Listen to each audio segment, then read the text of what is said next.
유인물을 보시면 구약의 절기가 나와 있습니다. 유월절, 무교절, 초실절, 오순절 또는 칠칠절 또는 맥추절 같은 절기이고요. 나팔절, 대속죄일, 수장절, 초막절 같은 절기입니다. 그래서 크게 3대 절기라고 이야기를 하면 유월절과 무교절이 묶이고요.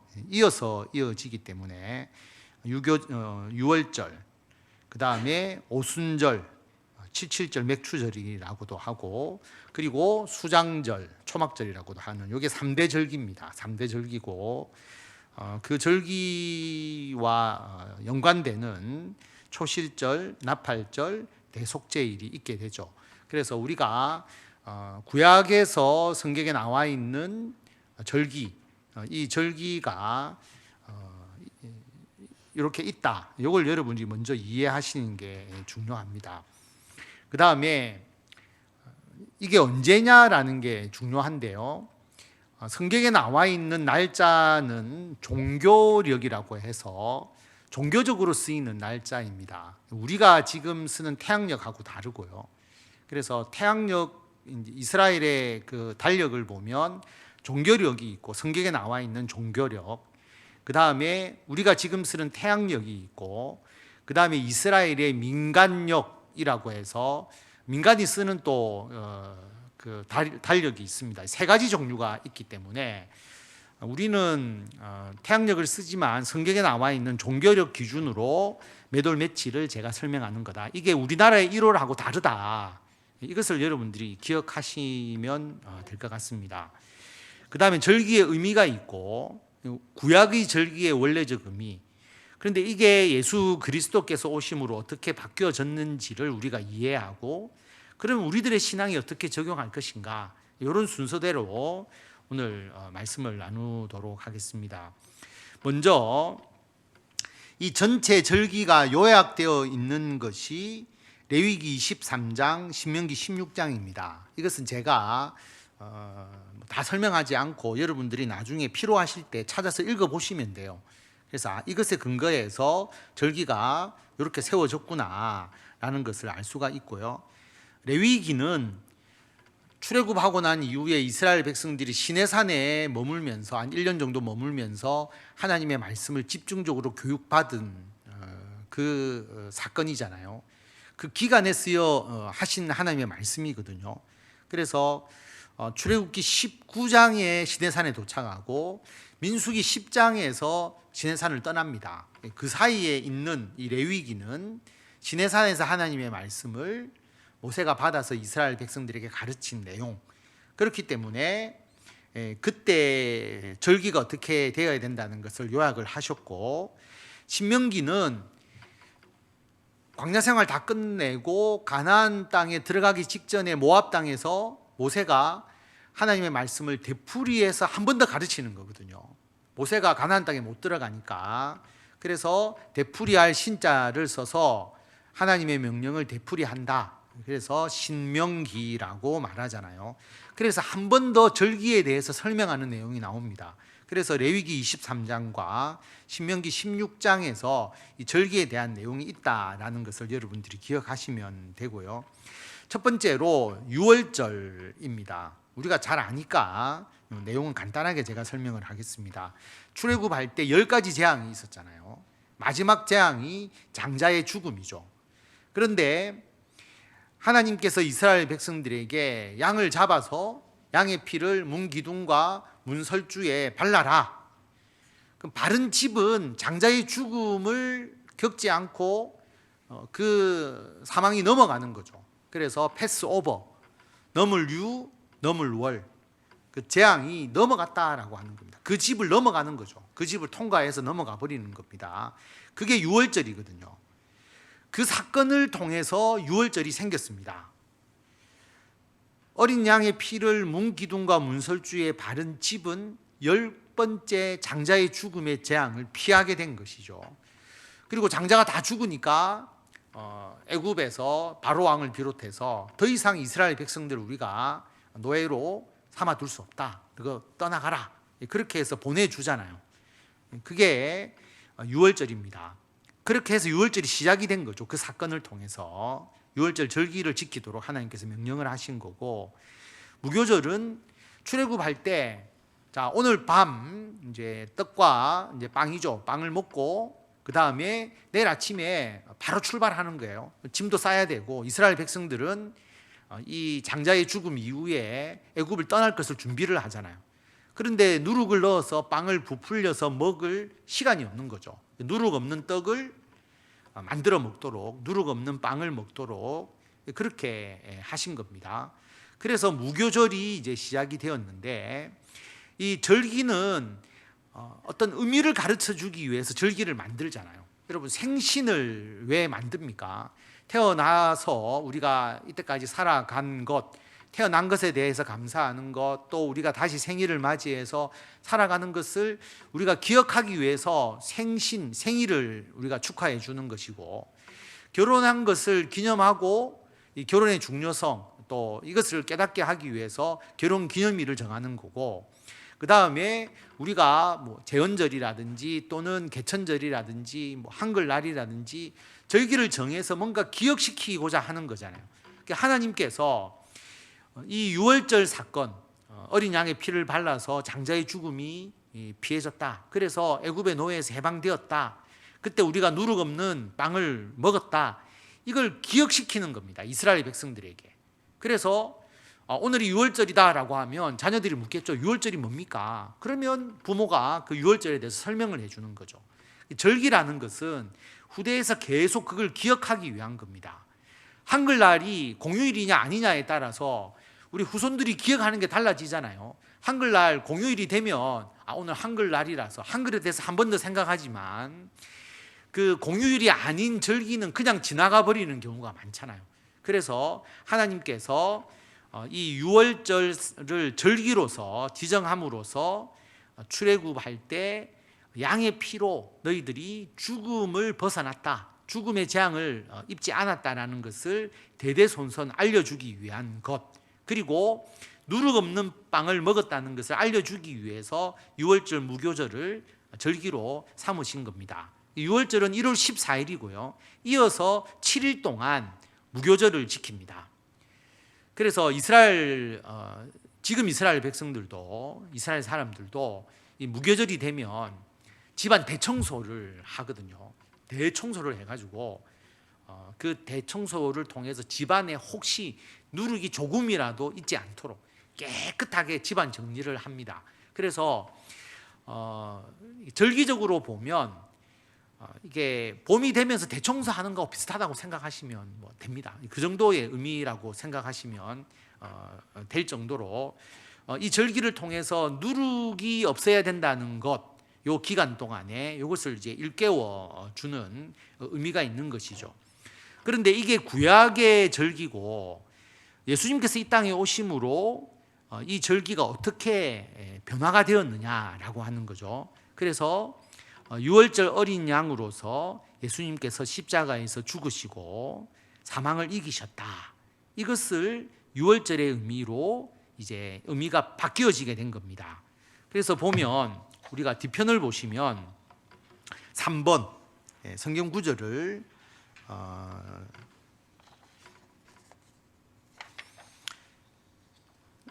고린도전서 5장 6절 7절 말씀 다 같이 읽도록 하겠습니다. 너희가 자랑하는 것이 옳지 아니하도다. 적은 누룩이 온 덩어리에 퍼지는 것을 알지 못하느냐. 너희는 누룩 없는 자인데 새 덩어리가 되기 위하여 묵은 누룩을 내버리라. 우리의 유월절 양 곧 그리스도께서 희생되셨느니라. 아멘. 이 구절이 유월절과 무교절을 완전히 새롭게 우리에게 알려주시는 거죠. 일단 중요한 것은 유월절 양을 잡아서 그 피를 문에 기둥과 문설주에 발랐는데, 그 유월절 양이 누구냐? 예수 그리스도라고 하는 거죠. 예수님의 십자가의 대속이다. 예수님께서 십자가에서 죽으신 그것이 유월절 어린 양이다. 그렇기 때문에 예수님의 죽음을 통해서 우리가 사망을 이기는 거죠. 사망을 뛰어넘는 거죠. 사망의 재앙이 우리에게 임하지 않는 것. 그래서 우리가 영원한 하나님의 나라에서 영생을 누린다라는 것을 말씀하고 있는 겁니다. 유월절 어린 양은 예수 그리스도다라고 말하고요. 그 다음에 무교절, 누룩을 다 치우고 누룩 없이 부풀지 아니한 빵을 먹는데, 이 누룩이라는 것은 어떤 의미를 가지느냐 하면 죄의 의미를 가진다라고 하는 겁니다. 작은 누룩이 퍼져가잖아요. 죄라고 하는 것은 퍼져나가는 거거든요. 너희는 누룩 없는 자다, 이런 죄가 없는, 죄를 짓지 않아야 되는 자가 되어야 하기 때문에 묵은 누룩을 내버리라 라고 그렇게 말합니다. 그래서 여러분, 이 누룩이라는 것은 급속히 전파되기 때문에 죄라는 것은 사람들이 모방하고요, 그 다음에 죄의 본성은 자꾸 사람들에게 전달이 되거든요. 한 사람이 잘못하면 그것이 다른 사람에게 전달이 되게 됩니다. 그래서 우리가 누룩이 없는 자와 같이 우리들의 죄에 대해서 경각심을 가지고 우리가 영적으로 깨어 있어야 하고, 뿐만 아니라 우리가 예수님의 십자가의 대속의 은혜로 이 죄를 대속받고 살아가야 한다는 것을 말씀하고 있는 것이고요. 이 누룩에 대한 비유가 그 4번 마태복음 16장에도 나옵니다. 제가 중요한 두 구절만 뽑았는데요, 분량상 6절과 12절 다 같이 읽겠습니다. 예수께서 이르시되 삼가 바리새인과 사두개인들의 누룩을 주의하라 하시니, 그제서야 제자들이 떡이 누룩이 아니요 바리새인과 사두개인들의 교훈을 삼가라고 말씀하신 줄을 깨달으니라. 아멘. 바리새인과 사두개인들의 누룩을 주의해라. 그 가르침, 잘못된 가르침, 그 누룩을 주의하라. 그래서 교훈이라고 하는, 누룩이라는 것은 잘못된 가르침, 죄를 짓게 만드는 거죠. 형식주의, 그 다음에 어떤 그 외형적으로 겉으로만 하나님을 섬기는 그러한 이제 외식주의, 이런 게 사두개인과 바리새인들의 가르침이었기 때문에 그것을 주의하라라고 그렇게 말합니다. 그래서 모두 다 누룩이 부정적으로 사용되었고, 누룩 없는 무교절을 지키는 의미가 있는데, 근데 또 누룩의 긍정적인 측면을 비유한 말씀이 5번에 있습니다. 마태복음 13장 33절 다 같이 읽겠습니다. 또 비유로 말씀하시되 천국은 마치 여자가 가루 서말 속에 갖다 넣어 전부 부풀게 한 누룩과 같으니라. 아멘. 이게 말이라고 하는 부피의 단위고요, 세말, 한 말, 두 말, 세 말, 그걸 말하는 겁니다. 가루 서말 속에 갖다 넣어 전부 부풀게 한 누룩. 누룩은 퍼져나가니까 천국이 지극히 작은 누룩처럼 시작되어서 예수님과 12제자로 시작되어서 이 땅에 확산되어 가는, 하나님의 나라가 확산되어 가는, 또 긍정적 의미로 누룩도 사용을 하셨거든요.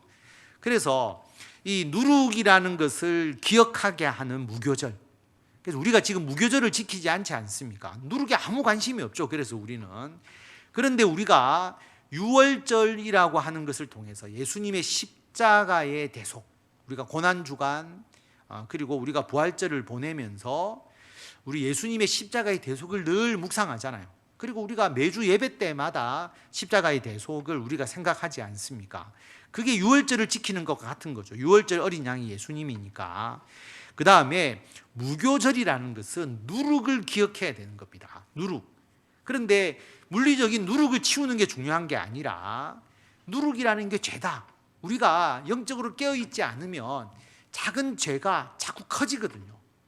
이거 잘못했는데 아무 일이 없네, 누가 모르네, 그렇게 하다 보면 그 죄가 점점 더 큰 죄로 바뀔 수 있게 되는 거예요. 그래서 죄는 제가 여러 번 설교 때도 말씀드렸지만 지극히 작을 때 그 죄를 다스려야 됩니다. 작을 때 다스리지 못하면 그 죄가 나중에 눈덩이처럼 커지거든요. 그게 누룩입니다. 그래서 죄라고 하는 것은 작은 것을 우리가 그때 작은 죄를 지었을 때 회개하고 작은 죄를 지었을 때 바로 잡아야 된다. 아니면 누룩이 번져나가듯이 죄는 커져나간다라고 하는 겁니다. 여러분, 언론에서 한번 보세요.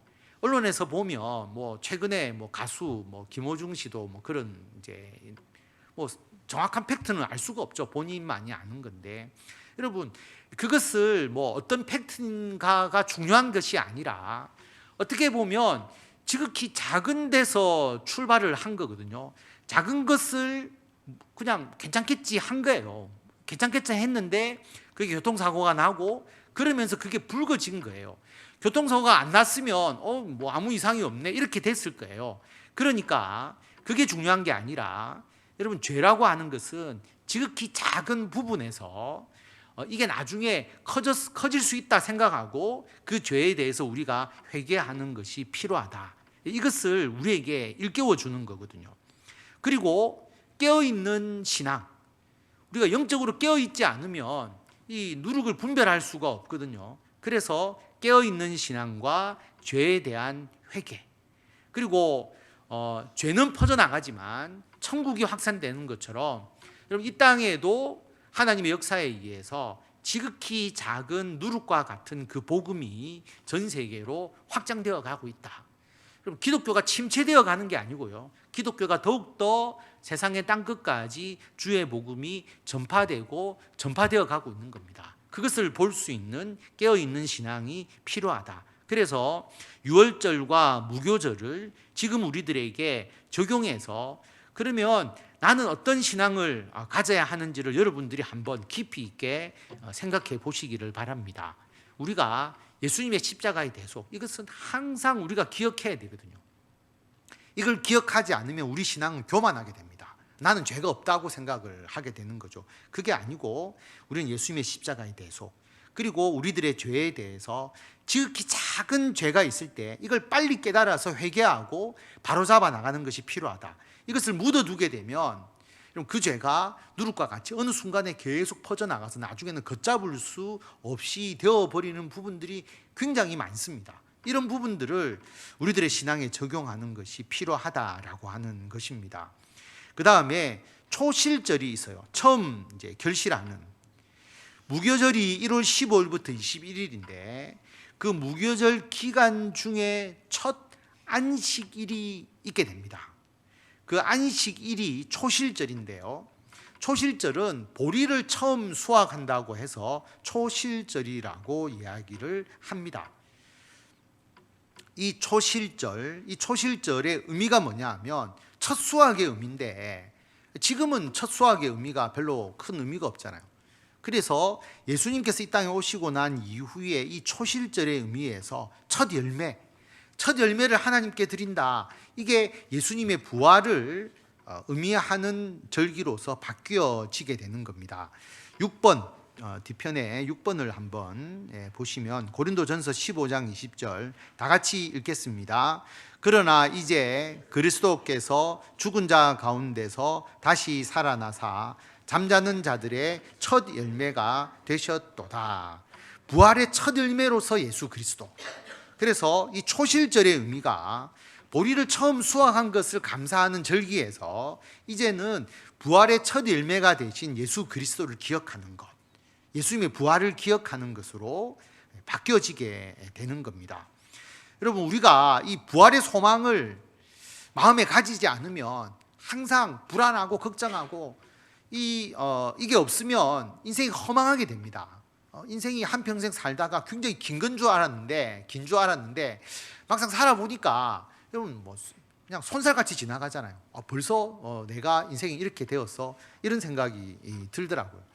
우리 자녀가 크는 것도 잘 모르는데 어머니가 저에게 그런 얘기를 하시더라고요. 아니, 네가 그래 나이가 많은 줄 몰랐다. 왜냐하면 어머니는 항상 아직도 아들이 한 30대 뭐 그런 생각밖에 안 드는 거예요. 그런데 이제 아들이 나이가 이게 부쩍 드니까 어머니도 나이가 많이 드셨지만 우리 아들 딸들이 이렇게 벌써 나이가 들었구나, 이거를 어느 순간 생각하게 된다고 하더라고요. 저도 마찬가지입니다. 우리 딸이 이래 나이 많은 줄 몰랐어요. 이제 20대 후반이 되니까 벌써 20대 후반이냐, 그런 생각이 들거든요.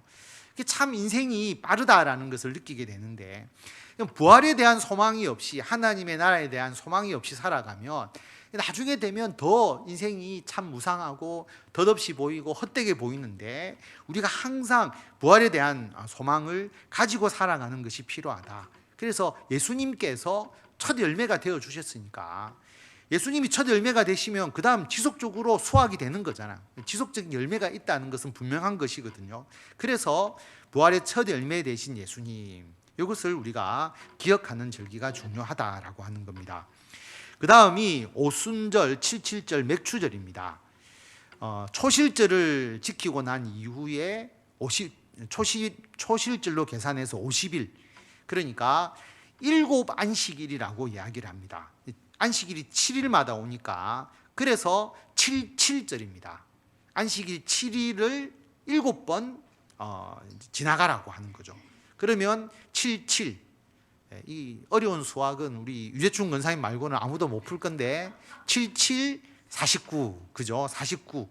그래서 그 49일 다음 50일째 되는 날을 오순절이라고 칭합니다. 다섯오, 열순, 50이라는 말이에요. 오순절이라는 게. 그래서 다섯오, 열순, 오순절. 그 다음에 7번 7일을 7안식일이 지났다. 그래서 77, 49 해서 77절. 그 다음에 이때는 맥추절인데요. 보리 수확은 사실 다 끝납니다. 마무리가 되고 미래 추수가 시작되는 날이에요. 그래서 엄격히 말하면 보리 추수하는 때가 아니지 않느냐라고 말할 수도 있는데 이 맥추절은 미래 추수가 시작되고 보리 추수가 다 끝났다라는 것을 의미하는 절기입니다. 그래서 이제 오순절, 칠칠절, 맥추절을 감사절기로서 원래 드렸는데 여러분 시내산에서 율법을 받은 날이 오순절이라고 이스라엘 백성들이 생각을 합니다. 왜냐하면 좀 계산을 하셔야 되는데 7번 뒤로 한번 넘겨보세요.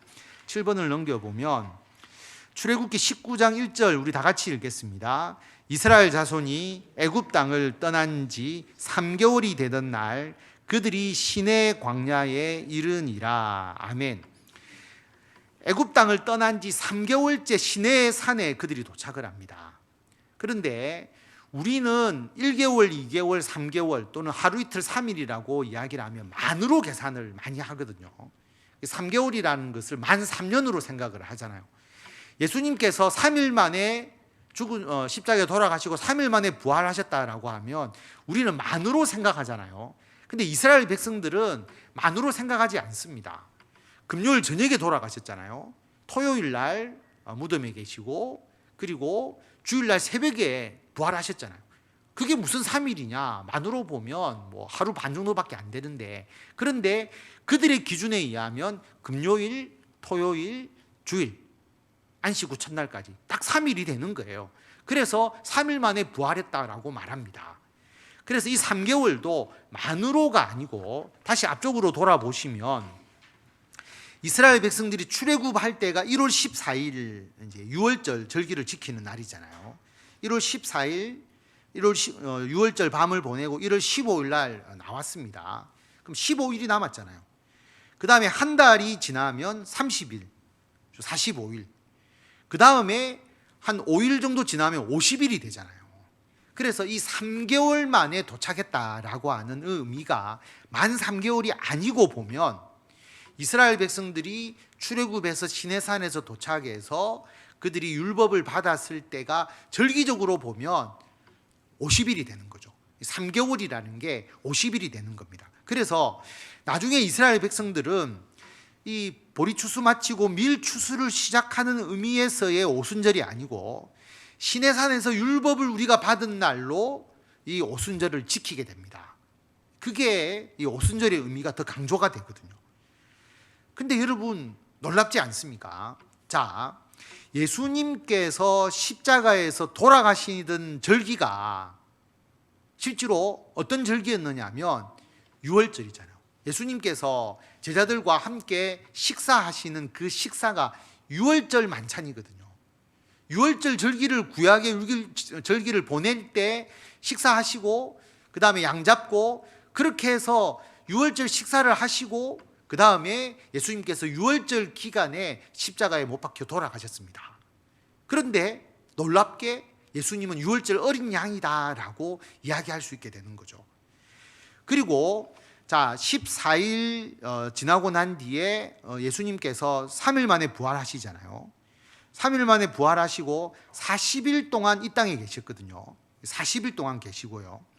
그 다음에 예수님께서 40일 동안 이 땅에 계신 후에 그 다음에 승천하시잖아요. 승천하시고 약 10일 후에 성령 강림이 있게 되거든요. 근데 절기적으로 보세요. 참 이게 놀라운 게 십자가에 돌아가시던 구약의 절기가 유월절이고 유월절 이후에 무교절 다음에 안식일이 초실절인데 예수님이 십자가에 달려 돌아가시고 3일 후에 부활하셨기 때문에 이 부활절이 날짜로도 초실절하고 이게 일치가 되는 거죠. 물론 뭐 하루 차이가 날 수도 있지만 뭐 그게 중요한 게 아니라 뭐 일치하다고 볼 수 있습니다. 그 다음에 초실절 이후에 50일을 계산해서 오순절이 되는데 40일 동안 이 땅에 계시고 마가의 다락방에서 10일 동안 기도하고 오순절 날이 이르렀을 때 성령이 임했으니까 정확하게 예수님의 부활 후에 50일 후에 성령 강림을 하신 거거든요. 오순절 날 성령 강림을 하신 거예요. 너무나 의미가 있는 거예요. 구약의 절기를 억지로 맞추려고 해도 이리 맞출 수가 없는데 사람이 인위적으로 할 수 있는 게 아니잖아요. 예수님의 십자가의 죽음, 부활의 절기, 그 다음에 성령이 임하는 절기가 진짜 이걸 누가 계획한 것처럼 탁탁 맞아 떨어진다는 걸 알 수가 있잖아요. 하나님이 계획하신 거죠. 그래서 율법을 받은 날로 여기는 오순절 날 성령이 임했다라고 하는 겁니다. 그래서 예수님이 이전에 율법을 지키던 이스라엘 백성들이 이제는 율법이 아니라 성령이 임했으니까 성령을 따라서 살아가야 한다는 것을 깨닫게 해주시는 거죠. 그래서 여러분은 오순절 하면 율법 생각 안 하잖아요. 막 감사 생각 안 하잖아요. 오순절 하면 성령을 우리가 생각하지 않습니까? 그것처럼 절기의 의미가 바뀌어지게 되는 거죠. 첫 열매 하면 맥주의 첫 열매를 생각하지 않고 예수님의 부활을 생각하게 되고, 누룩 없는 삶, 이렇게 하면 우리가 영적으로 깨어서 죄 짓지 않는 회개에 대한 걸 생각하게 되고, 그 다음에 어린 양, 유월절이 아니라 우리들의 죄를 대속하신 예수 그리스도를 생각하도록 하나님께서 오묘하게 절기를 맞추어서 그 절기대로 새로운 의미를 역사적으로 부여하신 거예요. 이거는 사람이 할 수가 없습니다. 역사적으로 사건이 딱 그때 일어나야만 가능하기 때문에, 그래서 오순절날 성령이 임했다는 게 왜 중요하냐면 유대인들은 율법을 받은 날로 여기기 때문에 율법의 시대가 끝나고 성령의 시대로 바뀌는 놀라운 상징적인 절기가 이 오순절이 된 것입니다. 그 다음에 나팔절이 있어요. 7월 1일. 이때는 유대인의 민간력으로는 신년입니다. 1월 1일이거든요. 1월 1일인데, 그래서 원래 이 나팔절은 신년의 의미와 그리고 안식의 의미로 이 나팔절을 썼는데, 나팔하면 우리가 기억하는 것이 뒤편에 보시면 8번 데살로니가 4장 16절에서 16절 말씀, 우리 다 같이 읽도록 하겠습니다. 주께서 호령과 천사장의 소리와 하나님의 나팔 소리로 친히 하늘로부터 강림하시니 그리스도 안에서 죽은 자들이 먼저 일어나고. 나팔 이러면 여러분 우리가 다른 거 기억하지 않고 전부 하나님의 나팔 소리, 하나님의 나팔 소리, 천지 진동할 때 우리 찬양하잖아요. 나팔 소리는 예수님의 재림을 상징하는 겁니다. 그래서 이 나팔절은 예수님의 재림을 기억하도록 하는, 나팔이라는 의미가 우리는 예수님의 재림을 기억하니까 그 의미가 되는 거죠. 그럼 재림이 왜 중요하냐라고 생각을 해보면 이런 비유를 많이 들잖아요. 여러분 우리가 정말 교회를 위해서 헌신하고 또 여러분의 가정 또 직장, 돈을 벌기 위한 도구가 아니죠. 여러분 뭔가를 우리가 직장 생활을 하면 그게 사회적으로 정말 우리 사회 인류 문명에 벽돌 하나 얹는 것과 같이 여러분들이 그 사회에 기여하는 바가 분명히 있다는 거예요. 그래서 여러분이 어떤 직업을 가지더라도 우리가 인류 문명이라고 하는 어떤 큰 거대한 곳에 여러분이 직업을 통해서 벽돌 한 장을 얹으면서 그 문명을 세워나가는 거거든요. 그런데 우리가 이토록 수고해도 세상은 자꾸 타락해져 가고 교회를 위해서 헌신하는데 예수님 안 믿는 사람들도 더 있고, 그 다음에 세상의 죄악도 더 커지고, 그럼 우리가 한 게 헛된 게 아니냐? 지구는 파괴되어 가는데 굳이 왜 우리가 환경을 생각하면서 우리가 재활용하고 그 다음에 탄소 배출 줄이고 왜 우리가 그렇게 하느냐? 헛되다라고 생각하기 쉬운데 그게 아니다라고 하는 거죠. 예수님의 재림으로 이루어지는 새하늘과 새 땅이 완전히 파괴적 개념이 아니고요, 우리들의 모든 수고, 우리들의 모든 노력을 이게 헛되지 않도록 하나님께서 완성하신다는 의미가 있다라고 하는 거죠. 그래서 여러분, 우리가 해운대 해수욕장 가서 모래로 뭐 성을 만들든지 그림을 멋지게 그려놓고 집에 오면 파도에 휩쓸려 싹 사라져 버리잖아요. 헛되잖아요. 아무 의미가 없는데, 그게 아니라 여러분, 우리가 한 모든 것이 새하늘과 새 땅을 이루는데 기여하고 그것을 통해서 하나님의 역사를 이루어 나가도록 도움을 주는 것. 다시 말하면 탄소 배출을 조금 줄이면, 이렇게 생각하시면, 우리가 탄소 배출을 조금 줄이면 하나님이 새하늘과 새 땅을 만들 때 우리가 줄인 것만큼 탄소에 대해서 좀 신경을 덜 쓰셔도 되겠죠. 그렇게 생각하라는 겁니다. 우리가 한 명을 더 전도하고 한 명을 믿음으로 양육을 더하면 나중에 새하늘과 새 땅을 만드실 때 하나님께서 하시는 일이 조금이라도 줄어들겠죠. 그런 의미입니다. 그래서 우리가 집안을 관리할 때 여러분이 아내가 집안 정리를 하지만 내가 뭔가를 하나 치워주고 내가 뭔가 떨어진 걸 하나 주워주고 내가 한번 청소를 하게 되면 아내의 집안 관리의 일이 줄어들듯이 우리가 하는 모든 일은 예수님의 재림을 통해서 새하늘과 새 땅으로 완성하는 것이니까 여러분, 지극히 작은 일을 하셔도 그게 의미가 있다는 거예요. 이게 악으로 가지 않고 선한 일로 가게 되면 여러분의 직장 생활, 여러분의 가정 생활, 우리가 교회에서 수고한 이 모든 것이 다 의미 있고 복되게 나아간다라고 하는 겁니다. 그래서 삶의 가치가 있는 거예요.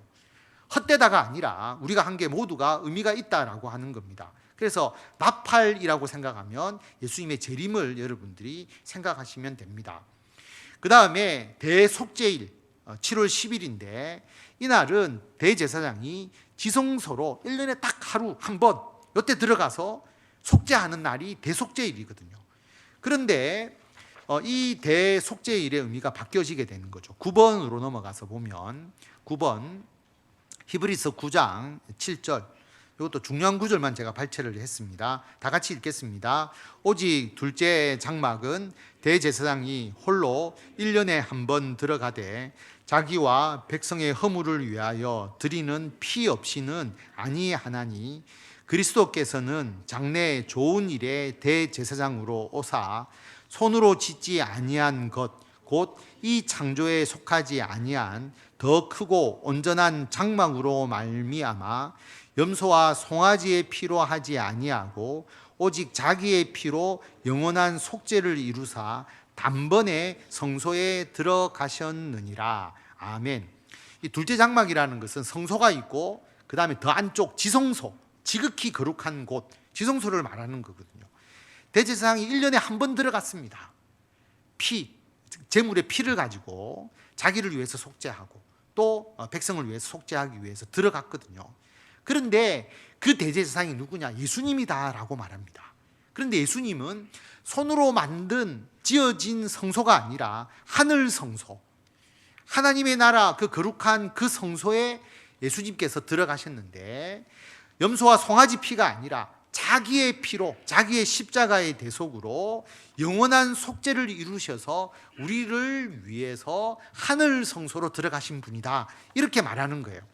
그래서 대속죄의 일은 유대인들은 대제사장이 지성소로 들어가서 속죄하는 것을 기억하지만 우리는 대제사장이신 예수 그리스도께서 자신을 제물로 드려서 우리의 죄를 대속하시고 그리고 하나님 우편에 앉으신 그 사건을 기억하는 겁니다.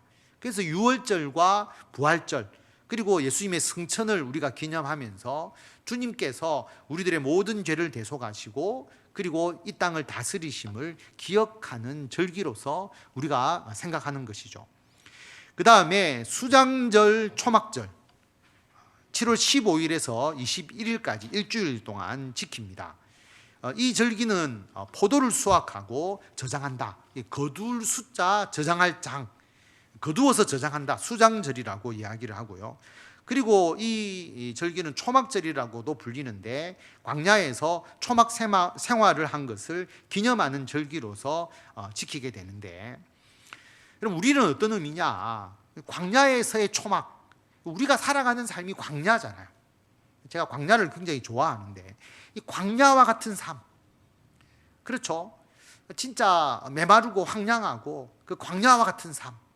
그런데 그 광야 생활에서 초막을 짓고 만나와 메추라기, 그 다음에 구름 기둥 불 기둥, 하나님의 보호하심 하에서 발도 부르트지 않고 옷도 헤어지지 않고 살아가는 삶, 그게 우리의 삶이잖아요. 일상생활 가운데서 초막절을 기억한다라고 하는 것은 우리의 이 광야 같은 삶 속에서의 감사, 하나님에 대한 감사가 늘 우리에게 있어야 하는 것이죠. 그리고 왜 초막을 짓고 광야에서 삽니까? 가나안 땅에 들어가기 위한 것이잖아요. 그 땅에 영원히 머무르는 게 아니고 그 광야를 지나서 하나님의 영원한 나라로 들어가는 것이 우리의 삶이기 때문에 하나님의 나라에 대한 소망, 그리고 그 감사는 아무것도 없는 감사가 아니라 만나와 메추라기도 주시고 우리가 수확한 것을 거두어서 저장할 수 있는 그 은혜. 그럼 저장한다라는 게 굉장히 의미가 있잖아요. 모자라면 저장할 수가 없어요. 그런데 포도를 수확해서 포도주를 만들고 그리고 물이 귀한 그곳에서 포도주를 마실 수 있는 그러한 이스라엘 백성들, 포도주라고 하는 것은 풍요를 상징하거든요. 포도를 여러분 저장해서 포도주로 기다려서 먹을 수 있다는 것은 풍요가 없으면 그렇게 할 수가 없잖아요. 아니면 당장 먹고 다 없애버려야지 그렇게 할 수가 없잖아요. 그래서 거두어 저장하게 하시고 그리고 광야를 지나는 그 삶 속에서 초막을 지어서 그 광야 속에서도 일용할 양식을 주시고 하나님의 돌보심을 가지고 그리고 가나안 땅을 향해서 나아갈 수 있는 것, 이게 하나님에 대한 우리의 일상적인 감사가 되어야 된다라고 하는 것을 우리에게 말씀하고 있습니다. 그래서 여러분, 이 구약의 절기를 예수님의 일대기와 연결시켰을 때 날짜를 이렇게 맞출 수가 없는데 맞아 떨어져요. 하나님이 계획하신 거죠.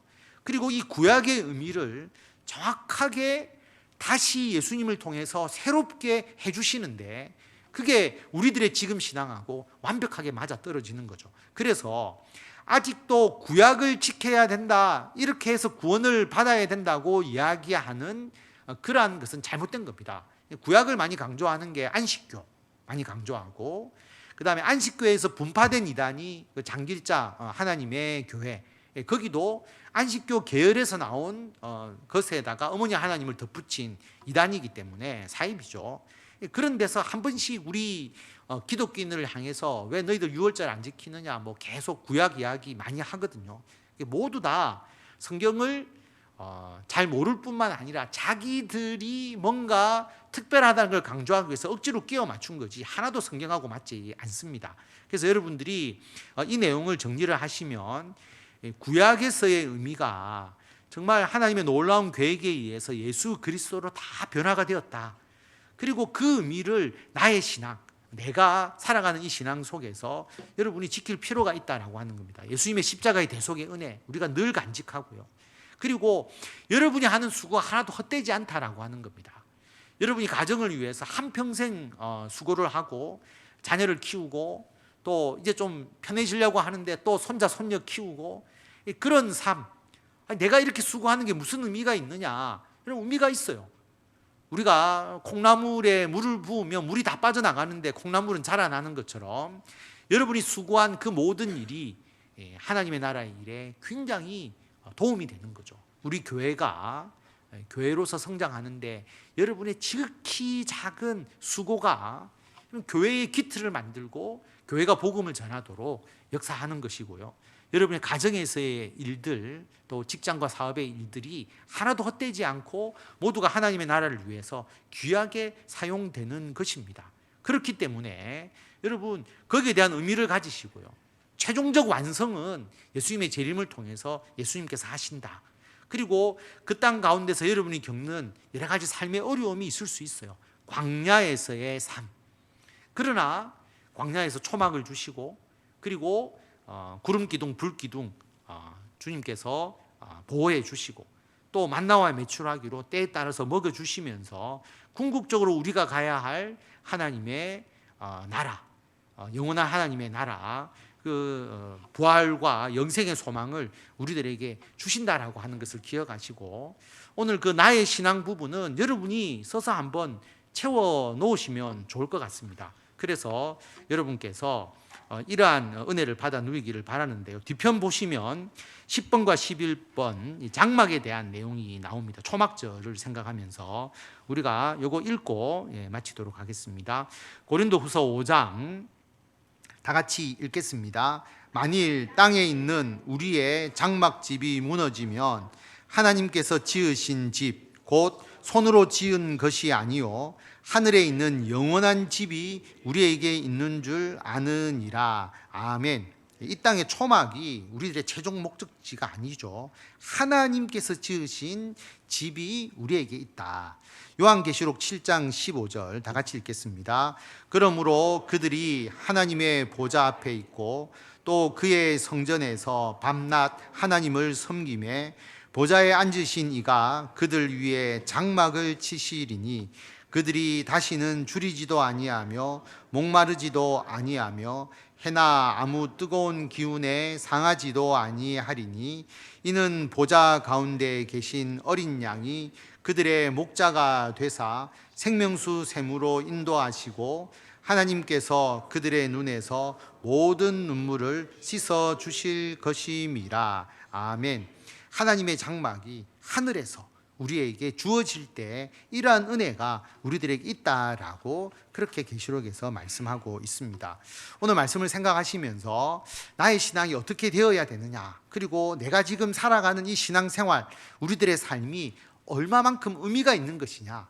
대단한 것은 아니지만 정말 우리가 하나님께서 이루어 가시는 이 계획 속에서 벽돌 한 장, 벽돌 한 장이 너무 무겁다고 생각하면 종이 한 장, 아니면 정말 모래 하나를 얹더라도 우리가 하나님의 나라에 기여하고 의미 있는 그러한 삶을 살아가고 있다는 것을 기억하고 이것을 잘 감당할 수 있도록 이 하나님의 역사 가운데 우리를 한 부분으로 이렇게 우리들을 택하여 주시고 이끌어 주신 것에 감사하면서 이 시간 한 3분 정도 기도하고 제가 마침 기도하도록 하겠습니다.